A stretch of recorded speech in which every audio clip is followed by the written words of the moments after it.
Rentrée scolaire 2015-2016. Si pour le gouvernement, la rentrée a été effective ce lundi 5 septembre, du côté de la plateforme du rassemblement, on estime plutôt que les parents ont gardé leurs enfants à la maison à la suite de leur appel à une ville sans école. Reprise de travaux du dialogue, une dernière harmonisation ce lundi de liste de délégués avant le début effectif de discussions entre les parties prenantes. Antenne A, le journal James Katambwa.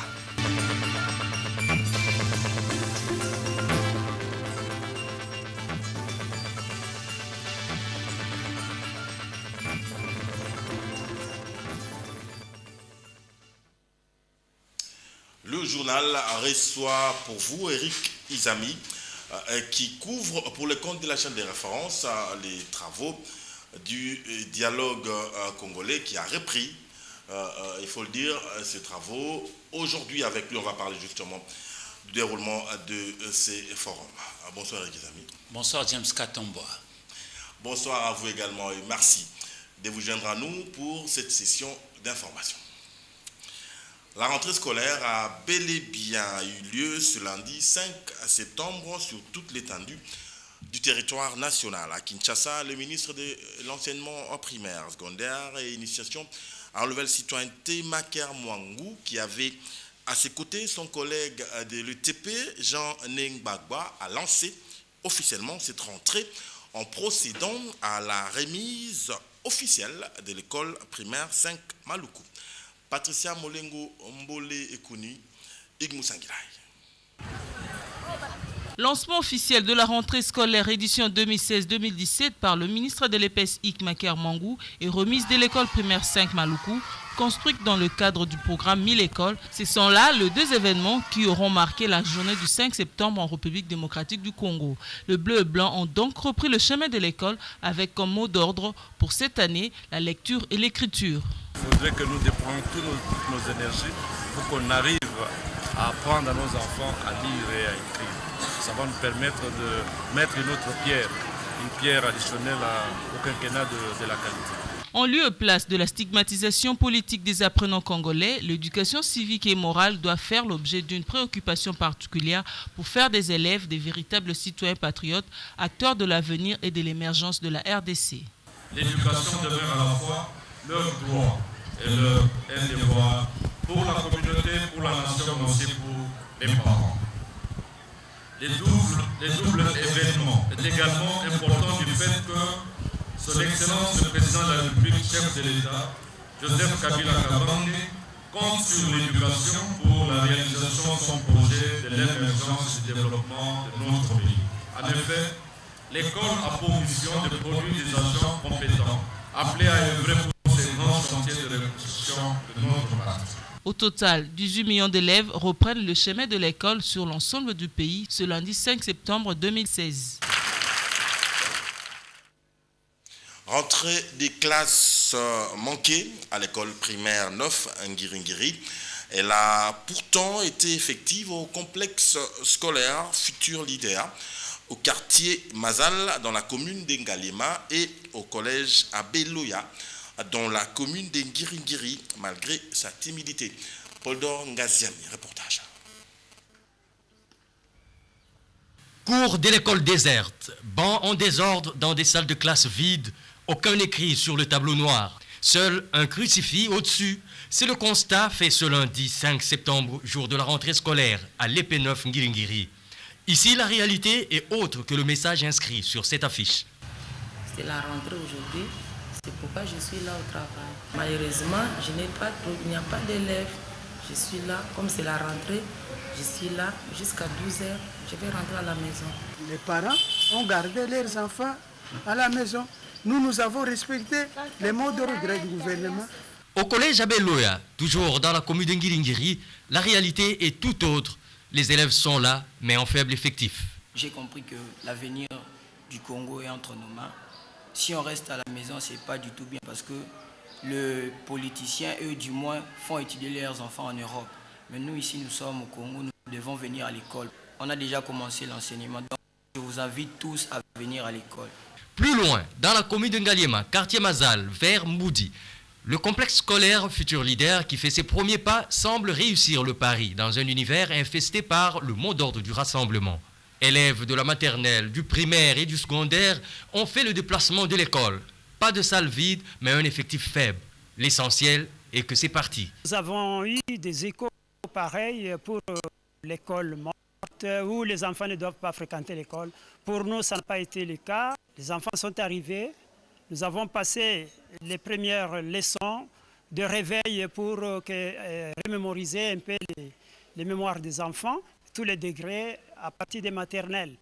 Les enfants étaient présents. Pour sa première journée d'enseignement depuis sa récente naissance, les élèves semblent plutôt se retrouver. On était dans le cours mathématiques, on a eu aussi l'anglais. En mathématiques, la matière était sur le cours du plan. Et puis en anglais, c'était les guetins. On a débuté aujourd'hui avec les cours. On a appris la structure de la géologie. C'était cool aujourd'hui avec les cours. De toutes les façons, depuis une dizaine d'années, le constat fait est que le premier jour de la rentrée de classe a toujours été timide. Poursuivons ces dossiers rentrée scolaire 2016-2017 pour signaler qu'elle a été très timide cette rentrée scolaire à Kisangani. Les écoles officielles et privées ont ouvert leurs portes depuis ce matin. Le vice-gouverneur de la province de Tchopo a procédé lui-même au lancement de cette année au collège Maélé. Par ailleurs, quelques écoles n'ont pas pu ouvrir leurs portes à faute d'absence d'élèves. Les Bleus-Blancs à Bandundu ont pris d'assaut les rues de la ville pour répondre au rendez-vous du savoir dans leurs écoles respectives. Les détails dans cette correspondance de Rolim Keka, on va y revenir dans notre prochaine édition avec force détails. Le rassemblement a décrété une journée sans école sur toute l'étendue du territoire national le lundi 5 septembre 2016, jour de la reprise officielle de la rentrée des classes édition 2016-2017. Les parents d'élèves ont donné leur point de vue sur l'initiative de cette plateforme de l'opposition. Sur le plutôt, ce reportage de Laetitia Angwadi et Mathieu Ngadipovi. Les élèves ont officiellement repris les chemins de l'école lundi 5 septembre 2016. Cependant, les rassemblements politiques appelaient les parents à ne pas envoyer leurs enfants à l'école. Une journée sans école a été observée par certains parents. D'autres, par contre, ont accompagné leurs enfants à cette première journée de rentrée. En âme et conscience que l'éducation des enfants est le socle pour mieux préparer leur avenir. L'opposition a décrété une école morte par rapport à leurs conditions politiques. Mais nos enfants doivent étudier. C'est mieux de parler, mais nous sommes habitués à voir ça chaque fois. Mais nous voulons qu'on se mette ensemble parce qu'un logiciel, c'est là en famille. Mais ici, sur l'antenne, il y a des divergences dans tous les points. Où allons-nous? Parce que pour bâtir, il faut se réunir ensemble. Les enfants sont des anges d'abord. On devait d'abord leur donner les soins qu'il faut. Bon, ce genre de conflit, pour les enfants, ce n'est pas bien. Ça dérange déjà la psychologie des enfants. Tu vois, maintenant, c'est la rentrée. Généralement, les enfants sont contents de venir à l'école, rencontrer les amis, les enseignants. Mais ils sont venus ici timidement. Moi-même, j'ai accompagné mes enfants, même en retard. Mais j'aurais souhaité qu'on puisse régler ce conflit ici pour que nous vivions dans la paix et que les enfants puissent retrouver leur école dans la paix. Les mots d'ordre lancés par l'opposition politique de la RDC à travers cette journée avaient plusieurs raisons, notamment la revendication de la gratuité de l'enseignement primaire et l'amélioration des conditions des enseignants de la RDC. Le rassemblement de forces politiques et sociales acquises au changement estime que la journée sans école a réussi, car certains parents n'ont pas envoyé leurs enfants à l'école. Paulin Kalamba et Josène Belebele. Le rassemblement qui a demandé aux parents d'élèves d'observer une journée sans école lundi 5 septembre, jour de la rentrée officielle des classes, s'est félicité de la réussite et remercie les parents d'avoir respecté ces mots d'ordre. Une journée école morte obéie par l'ensemble du peuple congolais, plus précisément d'abord à Kinshasa où j'ai l'évaluation. Nous remercions et nous témoignons de la manière la plus solennelle notre gratitude au peuple congolais qui a obéi les mots d'ordre. Quelle est la raison qui les a motivés à lancer cette action? Franck Diongo précise. Le refus de la gratuité de l'éducation en école primaire, cette protestation symbolise la demande que cette année, qui est réellement l'effectivité de la gratuité de l'éducation. L'enseignant congolais et les personnels administratifs restent mal payés, sous-payés et impayés. Parce que chaque année, ils revendiquent, ils n'ont pas de réponse. Les rassemblements des forces politiques et sociales acquises au changement a tout de même prévu plusieurs d'autres actions de répression au mois de septembre en cours. L'actualité, c'est également la reprise des travaux du dialogue congolais à la cité de l'Union africaine. Les facilitateurs Eden Kodjo a accordé ce lundi 5 septembre une demi-heure au chef de délégation des parties prenantes de procéder aux consultations supplémentaires en vue d'harmoniser les listes avant d'entamer les discussions. Eric Izami, Sylvain Kapombobo Sengele et Blaise Lunda. Les travaux ont repris au niveau de la cité de Loïa à Kinshasa pour les dialogues. Le week-end dernier a été consacré à la pêche miraculeuse des hésitants, notamment les rassemblements et les G7. Mais qu'en est-il? Les démarches continuent. Nous continuons à être raisonnablement optimistes. On ne peut pas dire que les contacts sont infructueux. Je crois qu'au contraire, je crois que les discussions continuent. Pas plus tard que ce matin, nous avons reçu une liste de prisonniers qui a été envoyée par le responsable du G7.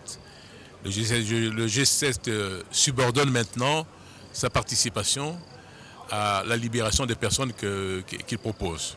Bon, nous sommes en train d'examiner tout cela. Donc, comme vous voyez, les contacts informels continuent et nous espérons pouvoir trouver un compromis qui puisse permettre à ce que, sans une inclusivité pleine, si nous arrivons déjà à 75%, je crois que des opposants qui hésitent encore, je pense que le principe de l'inclusivité sera rencontré.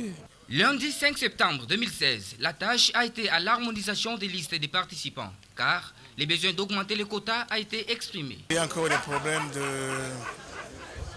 d'harmonisation des listes de participants. Je crois que c'est ça qui nous fait un peu traîner. Mais autrement, il n'y a pas un problème particulier en dehors de ça. Voilà, donc les choses vont bien. Par chez Okitundu, la majorité présidentielle a insisté qu'elle ne baissera pas les bras pour réussir à faire venir les rassemblements et les G16 au dialogue, même si l'on sait que l'inclusivité n'est pas égale à l'unanimité.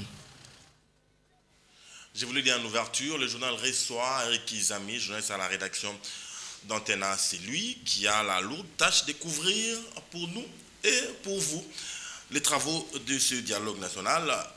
Bonsoir, rebonsoir Eric Izami. Bonsoir James. Où en est-on exactement à l'heure actuelle avec ces travaux? Aujourd'hui, exactement lundi 5 septembre 2016 a été consacré à l'harmonisation de listes de différents participants. Nous avons trois branches. D'un côté, nous avons l'opposition, de l'autre, la majorité, et puis la société civile.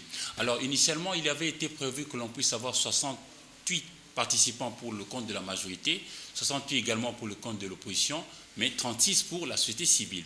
Mais aujourd'hui, après discussion, il y a eu un besoin d'augmenter les quotas qui s'est exprimé, et puis après, ça a été acté, c'est-à-dire que l'on va majorer pour l'un et l'autre chapitre, donc opposition, majorité, société civile, 25 membres, comme pour faire 186 membres pour l'opposition et la majorité, et puis 61 membres pour la société civile. Mais à cela, la société civile réclamerait que l'on puisse être équilibriste. Si l'on a majoré 25 partout, mais bon, elle avait déjà un petit nombre par rapport aux autres. Alors, je ne sais pas s'ils vont arriver à un terrain d'entente, mais jusque-là, c'est cela le nombre. Parce qu'aujourd'hui, outre les différents nombres que je vous ai cités ici, nous devons ajouter les 5 personnalités qui viendront, je ne sais pas, de la classe intelligentsia du pays, le monde scientifique et pourquoi pas la diaspora, etc.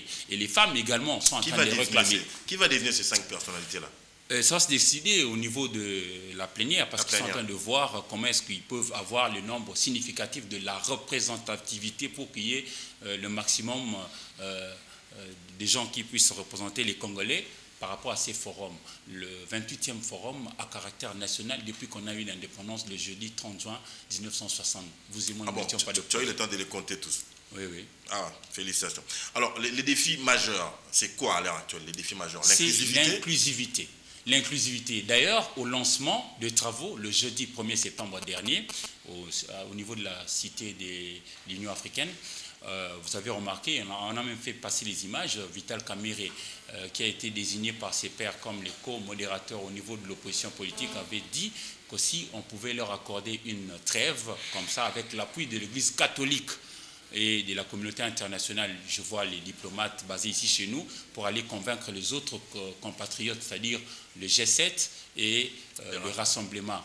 Mais bon, je comprends que dans l'opposition, c'est vrai qu'ils sont en train de revendiquer X ou Y chose, mais en réalité, tous ne récusent pas Kodjo. Oui. Vous aurez noté qu'au niveau du G7, on ne récuse pas Kodjo. Et l'honorable Cheikh Okitou nous venait de dire qu'il y avait des contacts en sourdine pour ramener ceux-là à pouvoir venir. Ils auraient lancé une liste pour reprendre le nom de ceux qui voudraient voir être libérés par rapport à ceux qui sont prisonniers.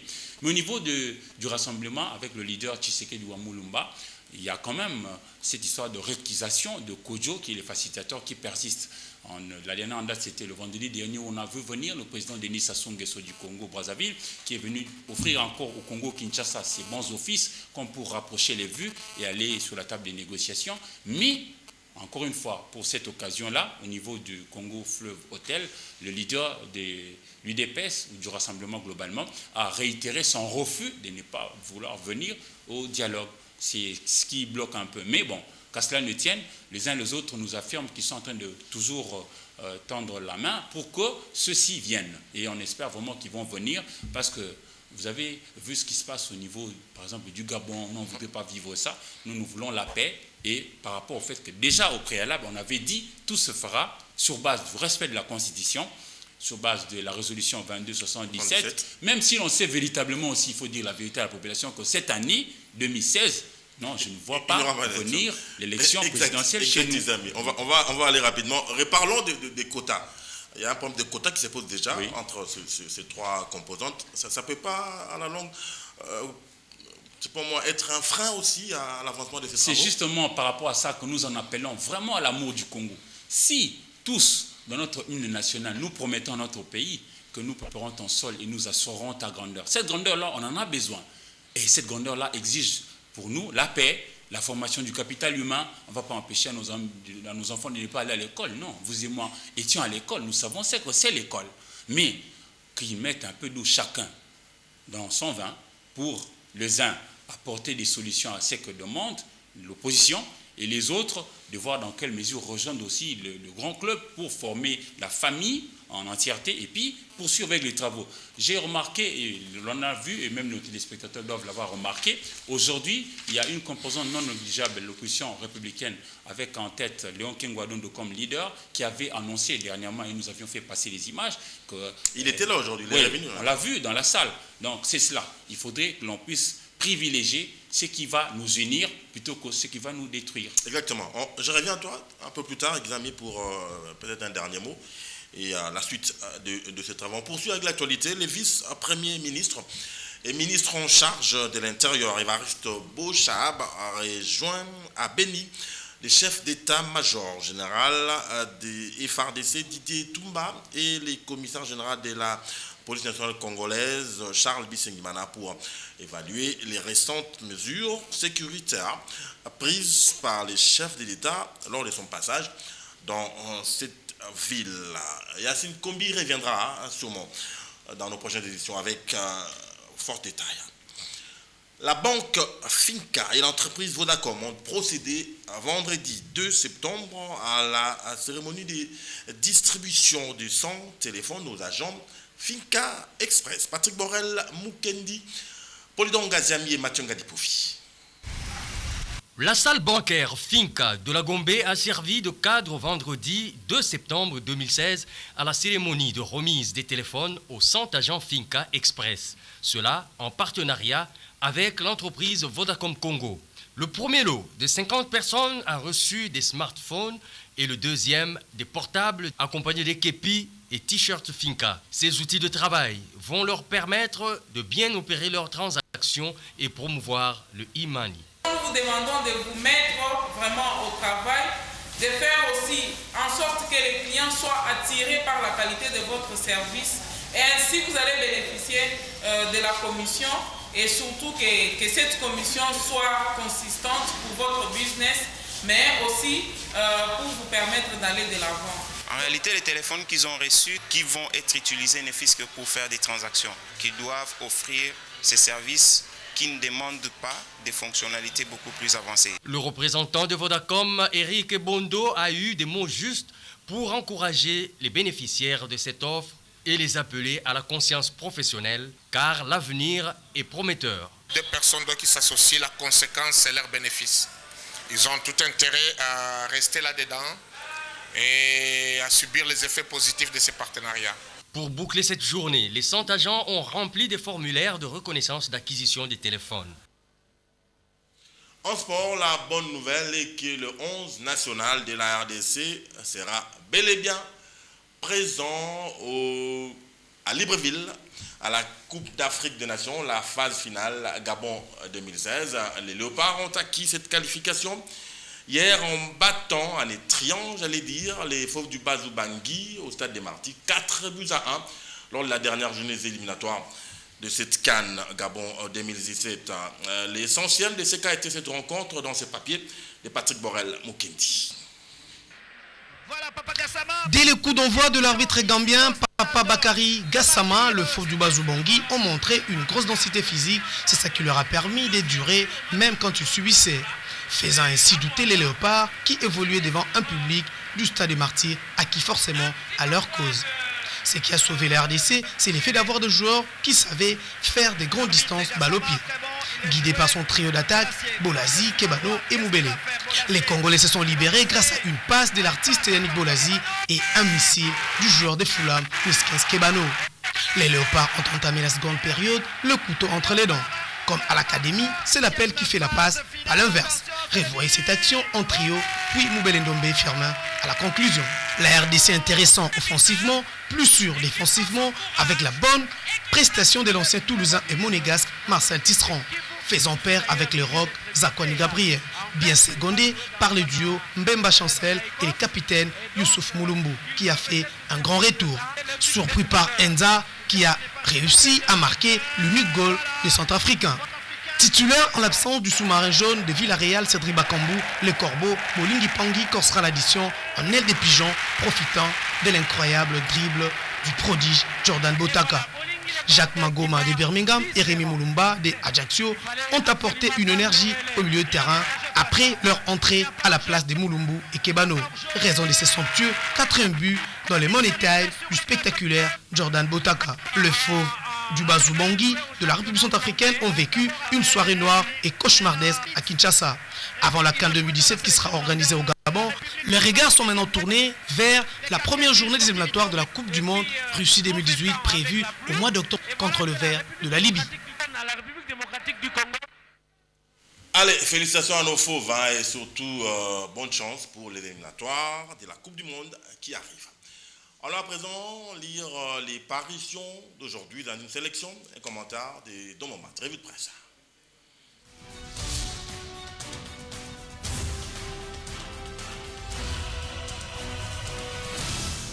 Mesdames, Messieurs, bonsoir et bienvenue à cette revue de presse, la première de la semaine. À sa une, Géopolis titre Fichier électoral, les Américains de ND, IFES et IRI donnent raison à la CENI.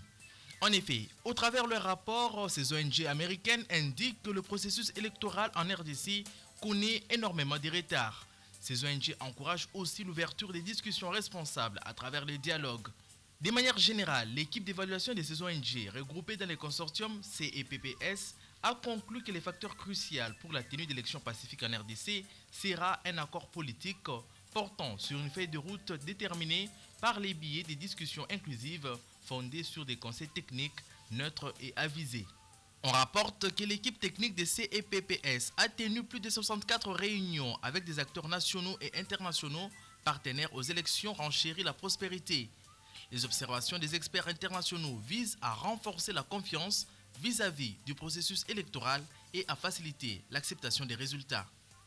Abordant la question du dialogue, la référence plus met en sa vitrine dialogue de sourds à la cité de l'Union africaine. Kabila et Tshisekedi négocient loin des caméras. Alors que Glisseur et commandeur des postes écrit « La consoeur se fourvoie à la cité de l'Union africaine sur le schéma à mettre en œuvre pour résorber la crise qui mine la RD Congo », les deux acteurs majeurs de la crise, ni vu ni entendu. La guerre des déclarations fait rage, mais rien ne rassure. Qualification de la RDC pour la CAN Gabon 2017, on en parle avec le quotidien L'Avenir. Une victoire selon le tabloïd qui consolide le dialogue. Honte au prophète de malheur, lance le confrère. La RDC arrache de la plus belle manière sa qualification pour la prochaine Coupe d'Afrique des Nations.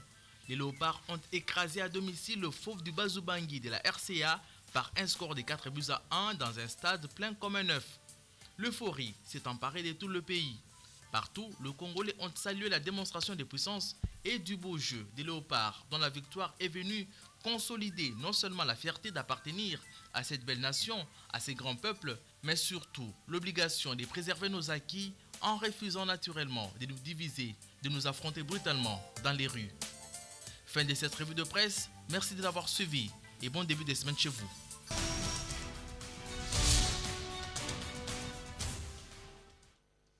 Alors Rick Izami, dernière question. Qu'est-ce qui est prévu dans la suite de ces travaux? Eh bien, on va poursuivre cette fois-là avec la validation des options en assemblée plénière. C'est alors qu'on va maintenant se dire, tiens, on est ici pour débattre de la question en rapport avec le processus électoral, enclenchant la République démocratique du Congo, et puis finalement, on devra aider les Congolais à savoir quand est-ce qu'ils vont aller au vote véritablement pour choisir des chefs, et notamment au niveau de la présidentielle. Et ça va aller comme ça. Il y a une durée déjà déterminée de travaux? Initialement, c'était 14 jours, mais lorsque Camille avait pris son speech là au niveau de l'ouverture, il avait dit que si jamais chacun de nous vraiment arrivait à s'y transcender, on pouvait même faire moins que ça. Attendons voir. Mais là, on voit déjà que c'est la guerre des sémantiques qui s'en est suivie parce que les uns parlent de l'inclusivité, d'autres parlent de l'unanimité. C'est pas pareil, mais bon, on espère quand même qu'on arrivera à un terrain d'entente, surtout pour faire triompher la cause du Congo, parce que c'est cela qui est essentiel pour tout le monde. Voilà. Merci Rick Izami. Merci James Kato. Le journal recevait donc Eric Izami, journaliste à la rédaction d'Antena, c'est lui qui couvre les travaux du dialogue congolais. Patricia Bassoa a été chef d'édition et Claude Toumba Kashiba a réalisé avec maestria cette édition. Vous l'avez compris, c'est la fin de cette session d'information. Au nom de toute cette grande équipe, je vous dis grand merci pour votre sympathique attention. Restez-nous fidèles. Bonne soirée.